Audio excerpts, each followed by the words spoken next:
So welcome to our Edgewalker Cafe. This is November 3rd, and it's my absolute delight to have Dr. Leslie Brissette as our guest today. And we're going to do an opening in just a moment, and then Leslie will share some ponderings, some questions, some musings with us that hopefully will get you pondering and musing as well. I want to point out that we have several certified Edgewalker facilitators on the call today. Susan Furness and Patricia Campanile are been with me for decades at this point, and Peggy O'Neill as well. Ellis Ralph, geez, almost this is all Edgewalker facilitators and friends here.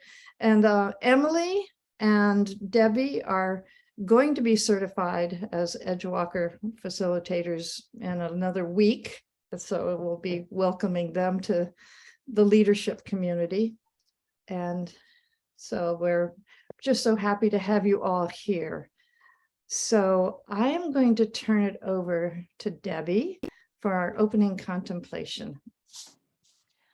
So it's really good to be with you all. And as I was reading Leslie's seeker bio, it pulled me actually to a desire to invite us to integrate mind and heart today. And I'm going to invite us to do so through the Anjali Mudra, which you all know. So you're going to, if you want to join me, place hands, palms together in front of your heart. And this mudra connects both sides of the brain and body, bringing balance to the nervous system. So I'm going to invite us to amp it up by rubbing the hands vigorously for just a little bit of time. The gesture signifies the potential to progress to greater spiritual awakening. And when done, when you come to that stilling, the palms are not flat against each other, but they're coming together with the energy. The fingers are a little bent, creating space between the palms and fingers as the hand begins to resemble a flower yet to open, symbolizing the opening of our hearts.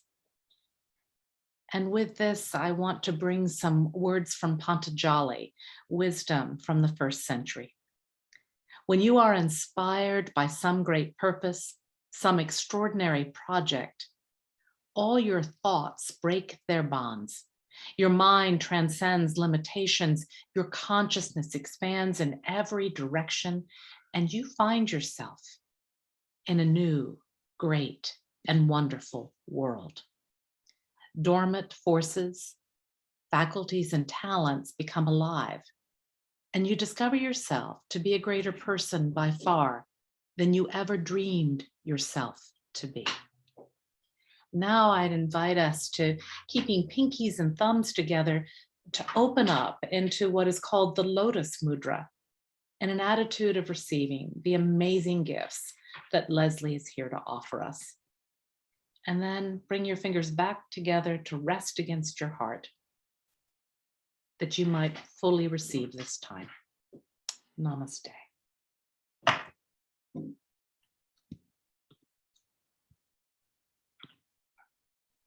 Thank you so much, Debbie. What a beautiful way to begin our time together. So it's my great pleasure and honor to introduce you to Leslie Brissette, who is a new friend and colleague and part of our Edgewalker community. I met him through Lynn Sedgmore, who Susan Furness introduced us to this summer at an Edgewalker Cafe. And Leslie's the director of the group relations program at Tavistock Institute.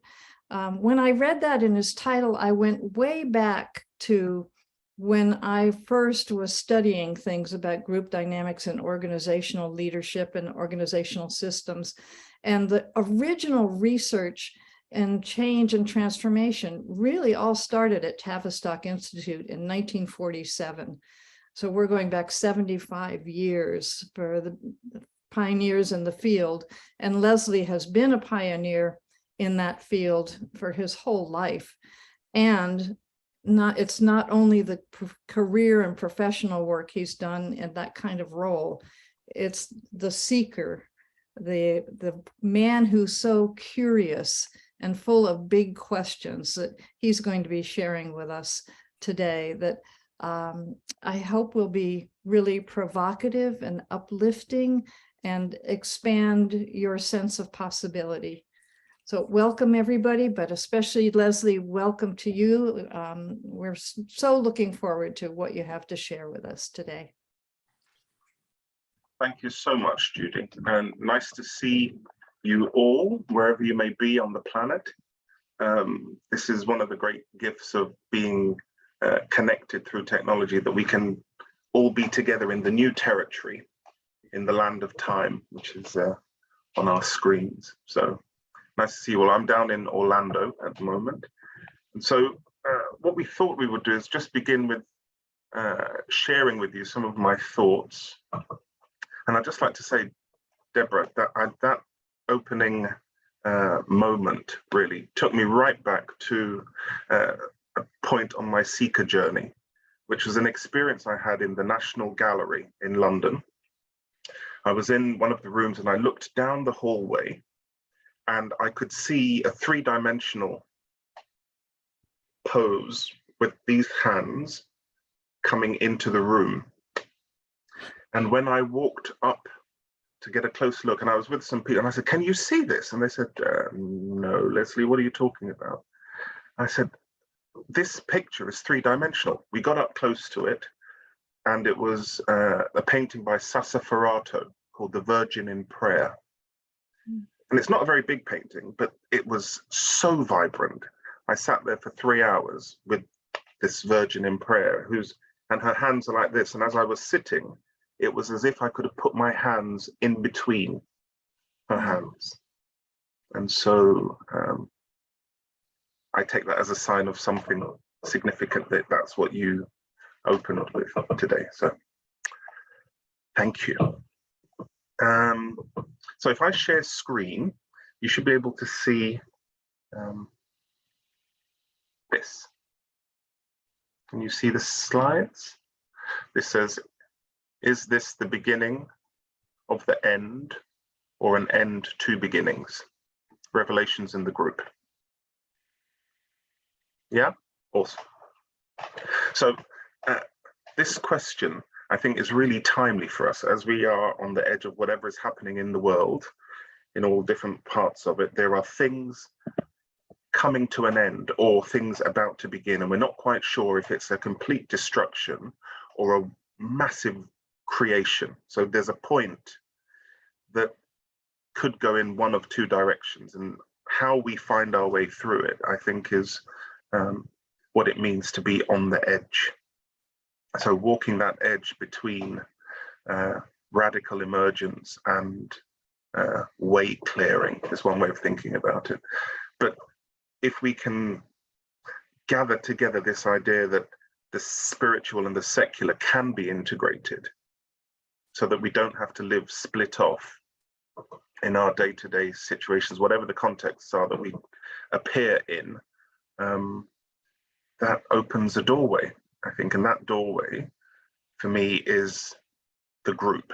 So what I've been saying with colleagues at the Institute, and Judy's given a little flavor of it already, is the Institute was founded in 1947 to look at human relations. Now, what does that mean for us?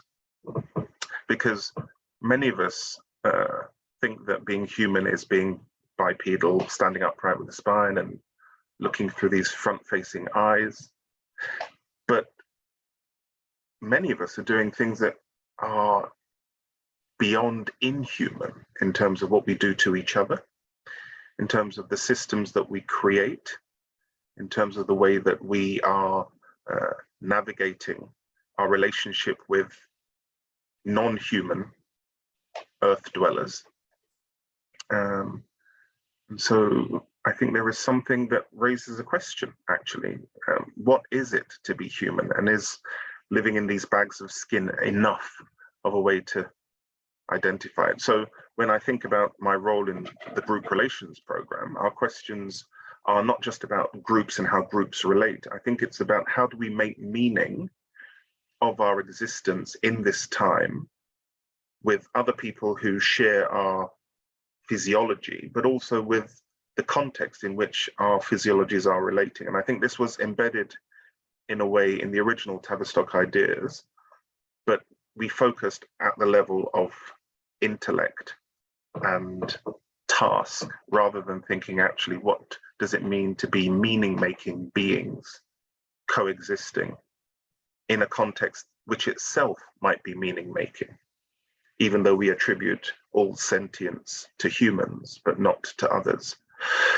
So I'm going to say something that might be a little challenging, but I moved toward living in America and bought a house in Arkansas. And down in that part of the world, there are still people living day to day with the legacies of a narrative that told them that some people were not people, they were animals by virtue of the bodies that they inhabited. And so there was a whole process that was recruited and operated, and they called it slavery, etc. But it was a system of brutality that led to some human beings not being treated as human beings. And it's still alive today. And I think it's a question that hasn't ended yet, because there was something in that apparent horror that might have been opening up a new way for us to think about our relationship with all beings. So if we've now moved along the road where people who once thought people who lived in heavily melanated bodies were animals, and therefore the brutality that they were subjected to was excusable because they weren't human,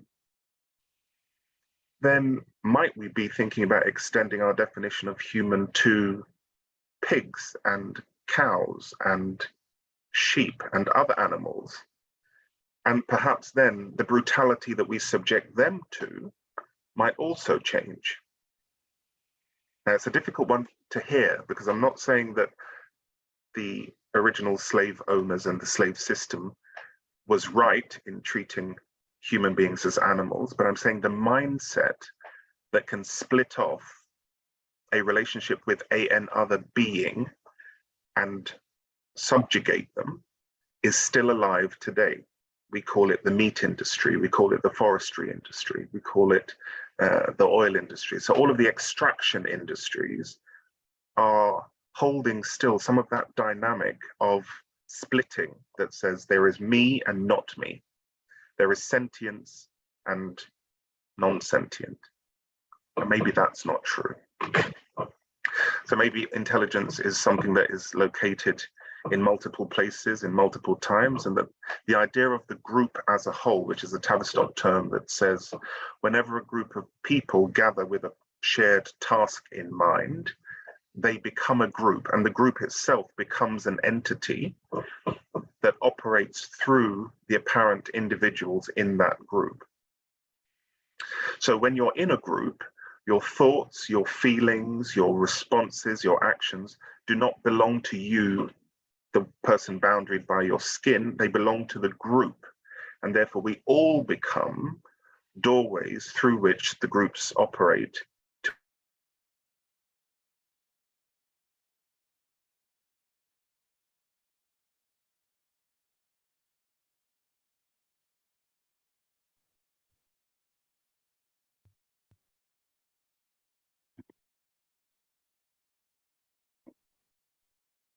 Did he freeze? Have we lost you, Leslie?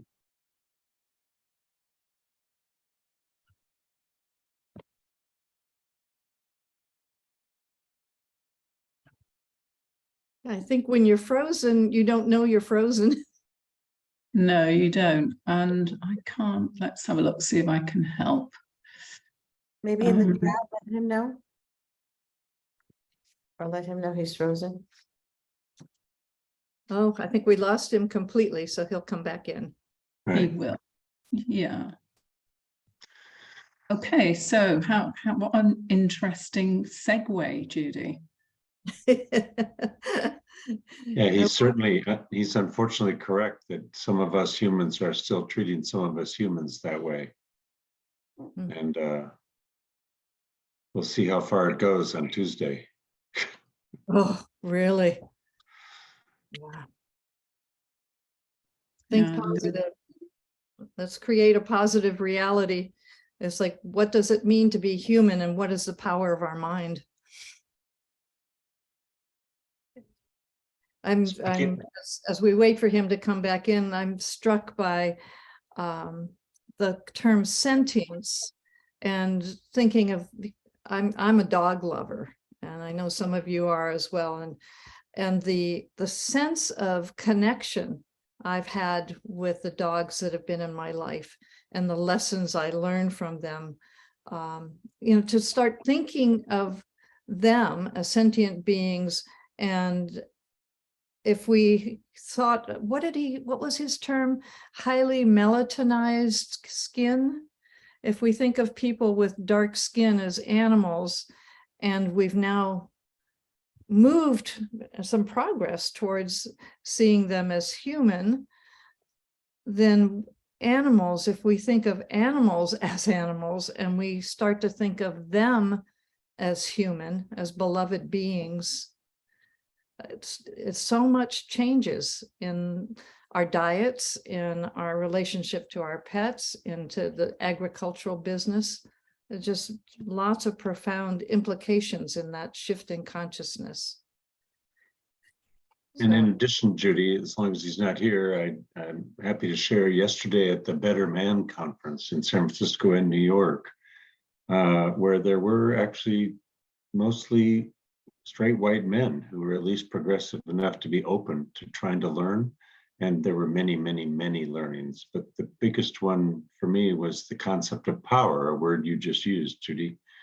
And for all of us, the simplistic way to hope we learn is that having power over with our privilege and our righteousness and our supremacy and all that is all too often what we white men have been comfortable with, from the boardroom to the bedroom: righteousness and correction and control. And to instead have true equity, meaning no power over or under one another, but to relate at a spiritual soul level of total equality and oneness, is such a relief for those of us who've experienced how freeing it is to give up any false sense of power or righteousness or control, because then we can see and be seen authentically with one another and value the differences we bring to one another as gifts they are. So, amen. Amen, Louis. Thank you. That's so beautiful. And as you talk about power, I think of when I had learned some power theory in graduate school, they talked about power over, power under, and power with, which I would now define as empowering. Exactly. That we empower each other to be more fully who we are. Now, iPhone just called in. I'm wondering if that is. It's Leslie. Wonderful. And you're muted right now. Oh my word, everybody, I am so sorry that the power went down. Oh no. Oh. So we're here in darkness. I don't know what's going on, but I've managed to get my mum's phone. Oh God. So I'm on, I don't know, shall I carry on? Well, Yes, yes, but Leslie, two things. One, I just want to honor, if it's okay to share this, that you're in Florida to be with your dad, who's just coming through surgery and recovering, and supporting your mom as she goes through that process. So you're in her house, and we can send you so much loving energy as your family goes through this recovery process. And so we hold you in the love and the light as you go through that. Oh, thank you. Also, it was very interesting how you had said, the group is an entity, and when you were no longer there for a moment, we were just having a wonderful conversation about your thoughts and ideas, and how they've provoked thoughts and ideas in us that were leading to a conversation of oneness. We didn't actually name that, but it's kind of like that's where your thoughts have provoked us to love one another and support one another, empower one another. Yeah. Oh, okay. Thank you. Because I think it's the point that comes to me when I read the works of Wilfred Bion, and he talked about the ineffable O, or you have Freud in his Civilization and its Discontents, or Jung when he talks about the active imagination. All of these thoughts are taking us to a place where we can consider that there is an implicate order, as David Bohm would have called it, that is underlying what we experience as the manifest patterns of an unseen, enfolded universe. And so with that perspective that says, actually, we are all profoundly interconnected, and each person is holding something on behalf of the group as a whole, then we don't go into destruction, seek, destroy, delete. We go into inquiry to understand what is the universe bringing forward in you, through you, on behalf of us all, that we need to pay attention to. And then you no longer become a world populated by bad objects trying to seek domination. You become an interconnected web trying to see what are we collectively being drawn toward, rather than necessarily projecting out as our own creations, but we might be the vehicles for a wider, deeper knowledge to come through us. And so we are all vehicles and portals for this emergence, whatever it may be. So that was one of the thoughts I was having about quantum spirituality. And when we think... Share the slides again? I can share them now. Okay, yeah. If you'd like, or you can just keep talking. What's your Yeah, preference? maybe just take it to the last slide, which I think is the black one, about Freud, Bion, Jung, and Klein, these theorists who talked about the mind. I think it applies to all theorists in a way, is for us to take the time to read them from the back. So begin where they left off, going back to the opening question about the end of the beginning or the beginning of the end.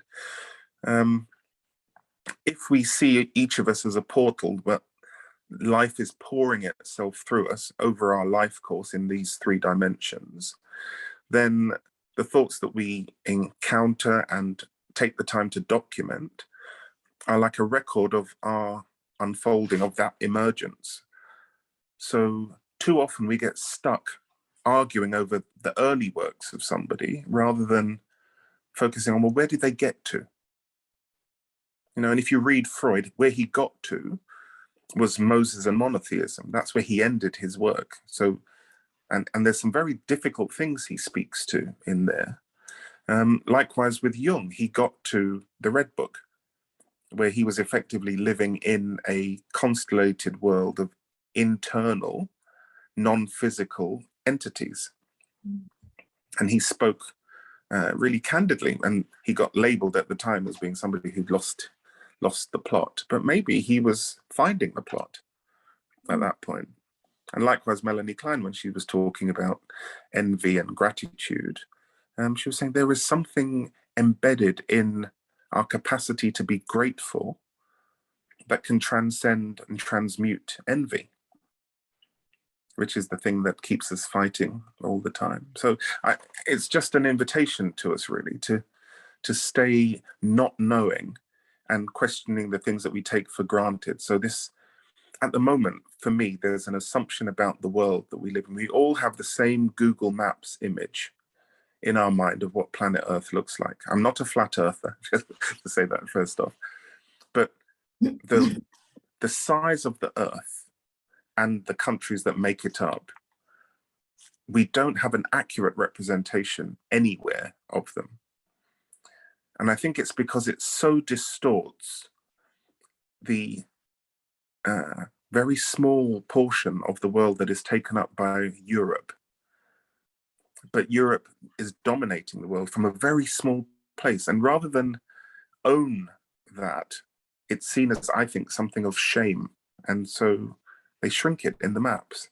But perhaps as we move forward, we might be able to have a new cartography of the soul that mirrors capacity to have a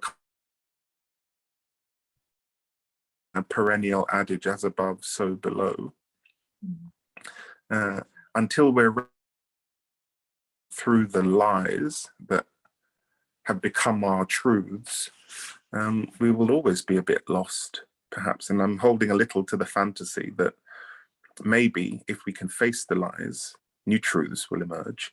And who knows what that splendor might look like. It might take us into a cyborg hive where we all move from carbon-based beings, and maybe the myth of net zero will happen, and there will be no carbon, it will all be silicon, and then we'll be a zero carbon, fully silicon life form, perhaps.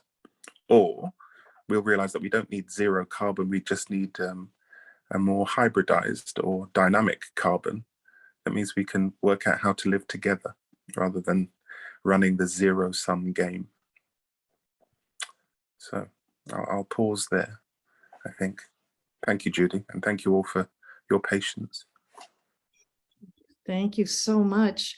You know, I love what you're saying about looking at the end work of some of these beings who've influenced our thinking so much, developing new fields of study and of practice. And so many of them are mystics at the end. I remember actually getting to hear W. Edwards Deming when he was 96 years old. We had to wait 2 hours while he took a nap. It was he was coming to speak to students and faculty in Connecticut when I was teaching there. And they wheeled him out in a wheelchair and he began to speak. And I just went, oh my God. His topic was profound knowledge. That was the topic, profound knowledge. And it's the same kind of thing he's talking about. Was what is reality? What does it mean to be human? What are our capacities? What has meaning? And so, yeah, maybe we ought to switch our studies in universities historically and from the back and starting at the end and going to the beginning, or maybe not bothering so much with the beginning. Or recognizing the beginning as being important as a point in a spiral. Yeah, just as our own beginnings are. Exactly. And the radical equalizing that does, and opens up for students and others to be fellow discoverers, rather than walking in other people's shoes. You know, you get there. Right. So that leads me to suggest that we put people into breakout groups. And I wonder, I have an idea of a question, but I want for them to talk about, but I wonder if something arises for you, Leslie, that if we put people into groups for about 10 minutes, what would you like them to explore? Be co-discover together. I'm having some interference here, Judi. So I would say all questions will take us up the mountain, and let's go with the question that has come up for you. Well, the question that came up for me in listening to you is actually a two-part question. And that is, what wants to emerge in me right now in these times? And what wants to emerge in us in these times? And I can put that in the chat. And Judi, how many people do you want in a room? About 4? I would say 3. Okay. Give each person a little more time to talk. Okay. You're going to do that for me, Debbie. Thank you. Got it done. You put the questions in. Okay. And once they're in, we will go. Okay. Thank you. And you put all of us, Leslie, you, me, put us all in groups too. Great. Wonderful. Have fun, folks. And how long, Judy? 10 minutes. Okay. Thank you, Patricia. Bye-bye. Bye, Patricia. Bye.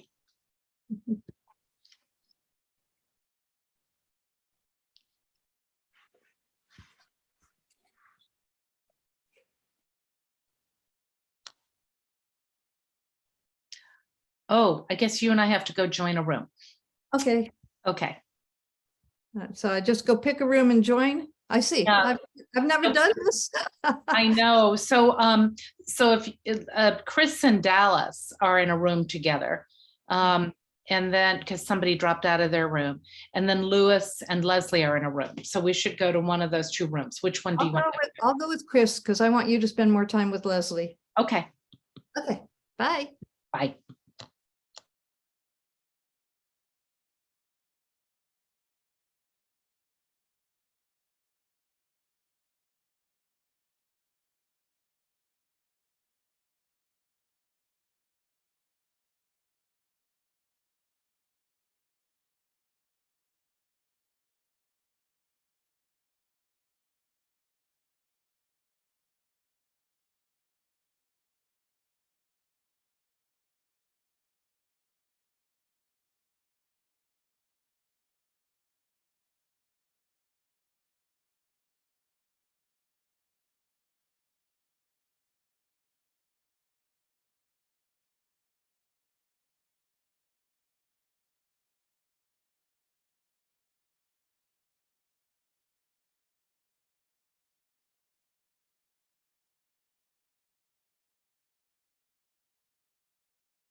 Thank you.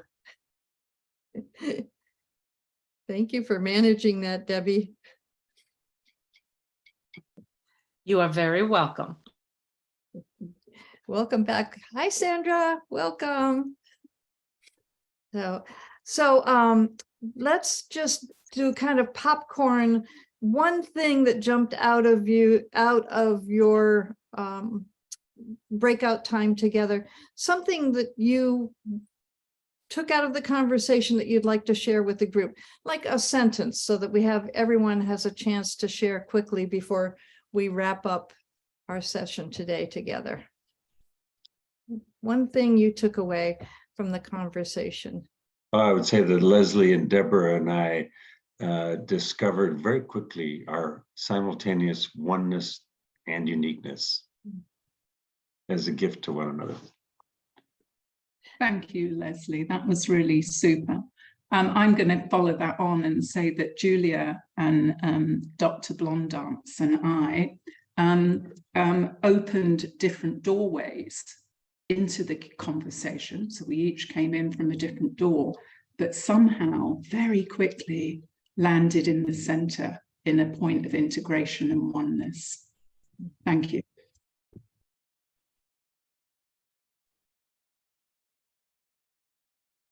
Thank you. I have to say, there's two things I take away from being in my group. And one was from Dallas, where we talked about not aging, but growing. I'm not sure exactly, Dallas, what it was like, growing in wisdom. But stop thinking about aging. And she said the body doesn't know, the muscles and bones don't know the numeric age. And and I'm forgetting the other thing. Oh, never mind. That's it. I could share on our triad. What came about was really building on the inhuman sharing that Leslie brought forward, in the form of really being mindful of judgment and rules and structures that do not serve us well, and that if they were guided more from a heart center, they may evolve to be something very different as a society. Thank you, Emily. Peggy and Ozzy, feel free to jump in if anything else resonated. Well done. I was touched by how similar the three of us were, Emily and Ozzy and I, how similar we were in what's emerging for us and what's emerging for all. And yet, I guess similar to what Susan said, kind of coming at it from different places, but yet the message was very much the same, the oneness and the living and coming from the heart, and focusing on who we truly are, and letting that inform all of this. Thank you. I just remembered what my other thing was, and in the question of what's emerging, Chris shared a question, actually. Is it okay if something is emerging that is not about accomplishment? He said, right now, I'm training for a marathon and I'm taking care of my grandchildren. And it's like, there's just not energy for something new to emerge.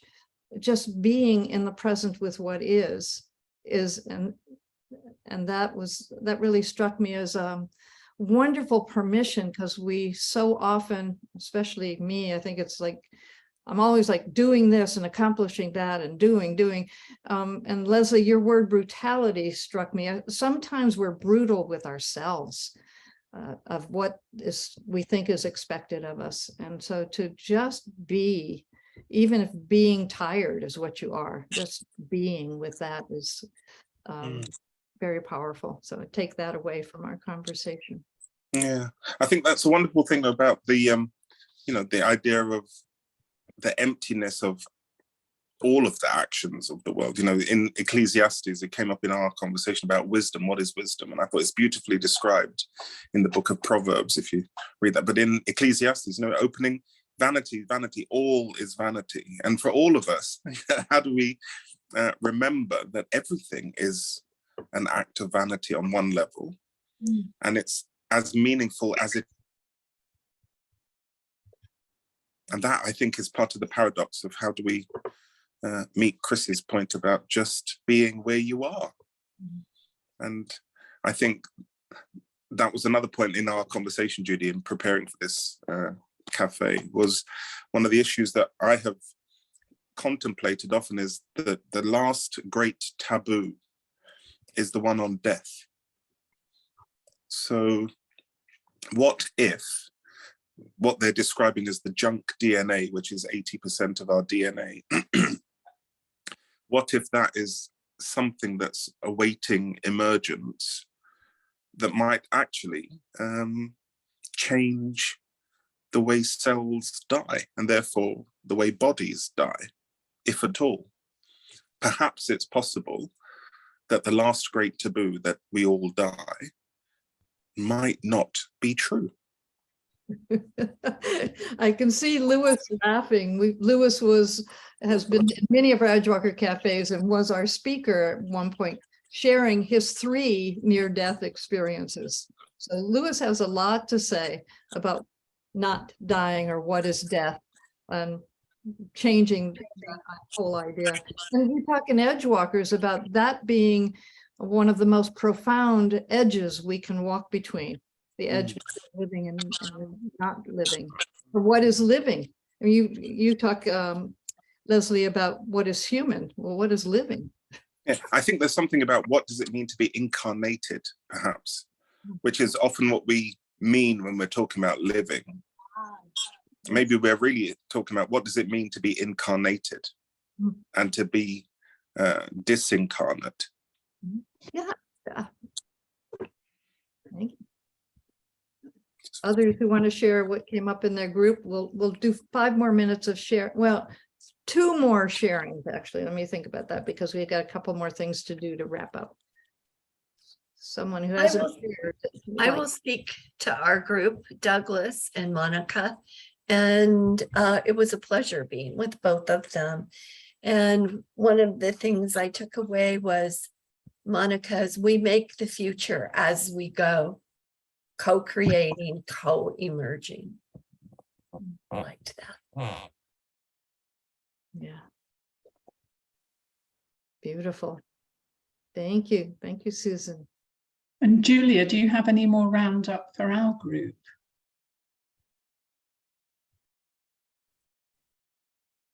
Julia there? Yes, I'm here. The group was just so full of light and love. And I sensed that we spoke from our heart and that a collective wisdom emerged in our interactions, in our interbeing. So that was really lovely. Thank you. Thank you. That theme of oneness seems to be coming up a lot. If you didn't get to share and would like to share some thoughts, put them in the chat and we'll save the chat. What I want to do now is, Leslie, I'm going to come back to you, but we're going to do a couple of announcements, and then I'll come back to you, Leslie, for any last words of wisdom or any last profound questions that you might want to share. And then Ellis will close us out with a song. So let's see. Susan, you are hosting next month's cafe, I believe. Is that correct? I should have pulled this up. I did. Yeah, that's okay, Judi. Yes, indeed, I am. Thank you very, very much. We've got it penciled in or inked in for December the 8th, and it will be, I should think, 7 p.m. for me, whatever time it is in where you were today to start. And we have a panel. We have a small panel next time. We have Steve Sparr, who's a US-based writer and practical wisdom seeker. and an SQ coach, that's spiritual intelligence coach, of which both Judi and I are also. Mark Wentworth, who integrates power and change through the language of colour, and looks at the archetypes and the vision of Carl Jung in the way that he does that. And John Freeman, who's the director of Future Considerations, and he helps us simplify direction in this complex business environment using, again, SQ. He's an SQ coach, Judi. He's an author.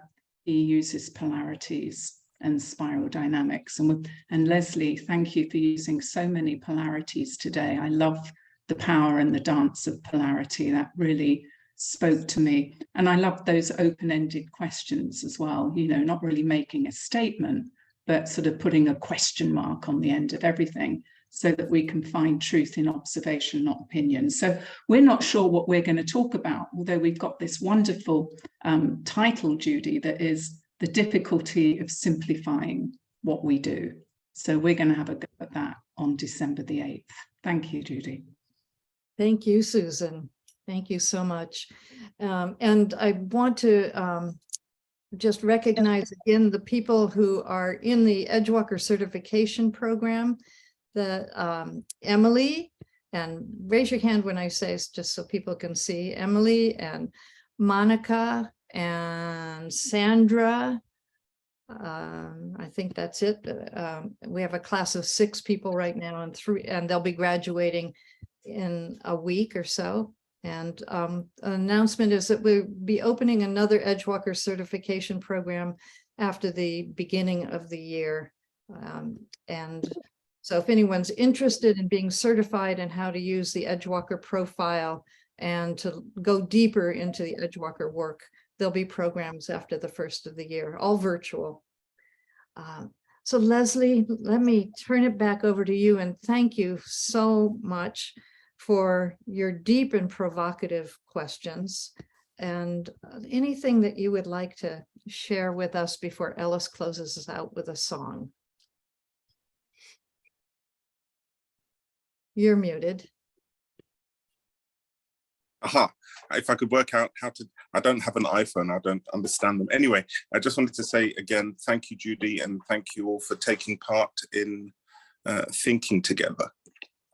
And I think there is something very profound alive in this Edgewalker community. Because the world needs it. It needs it, and it needs those of us who can develop that reticulist capacity to see how other people see the world, not judge them for it, but to recognize that all constructions are valid. They're not all helpful or useful, but they're all valid.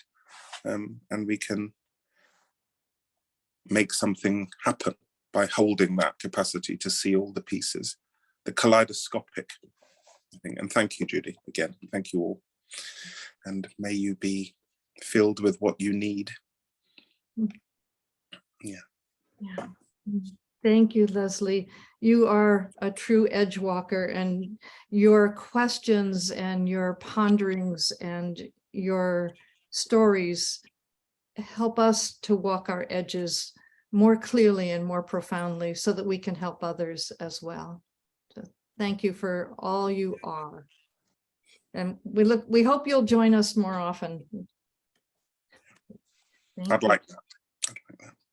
Thank you. Wonderful.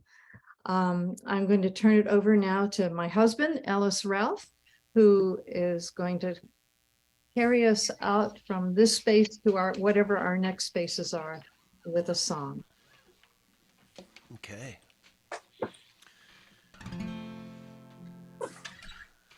Good to see you all today.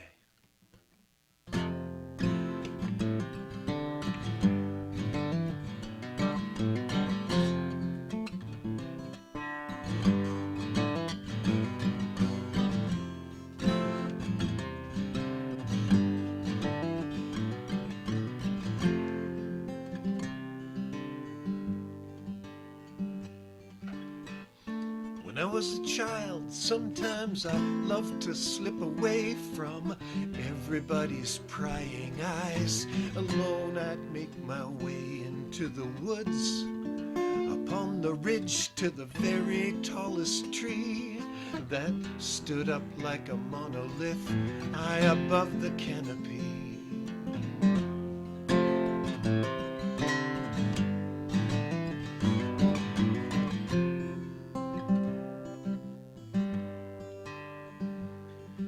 Beginning was the roughest climb, big branches far apart.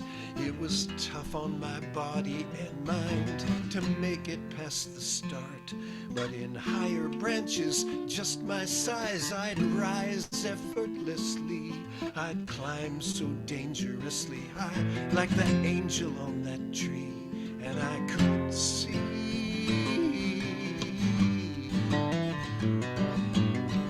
clearer and farther than I ever saw before. I could see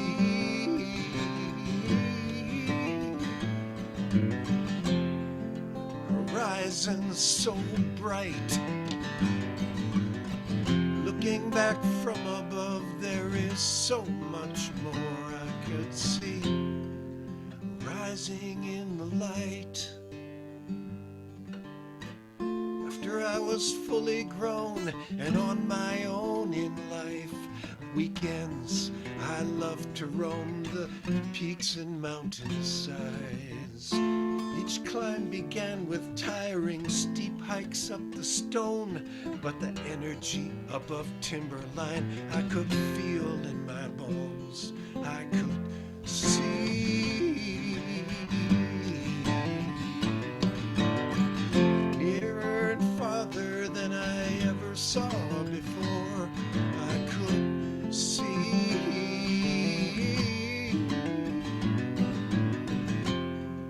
horizons so bright. Looking back from above, there is so much more I can see rising in the light.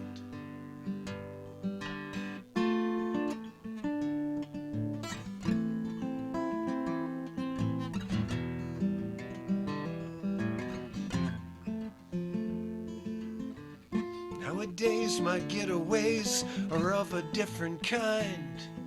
My head and heart have a better way of traveling in my mind. Meditating, sitting still, I still ascend again.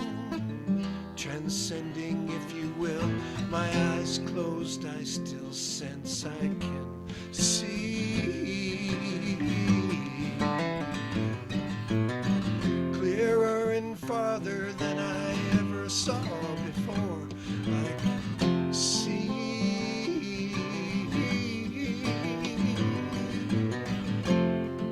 horizons so bright.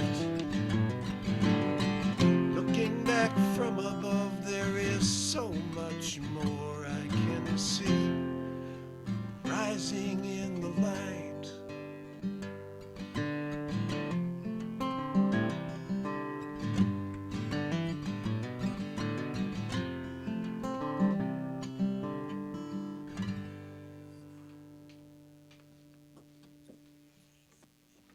Thank you so much, Ellis. Thank you, Leslie. Thank you, everyone. Leslie and any of the Edgewalker facilitators, if you want to stay on for just another minute, please, you're welcome to stay. Ellis, that was so beautiful. Leslie talked about seeing one another and seeing into the reality of what it means to be incarnate. That song beautifully captures that. So thank you. Thank you, everyone. Bye. Thank you so much. Very wonderful. Thank you, Lynn. Blessings to everybody. Yes, blessings.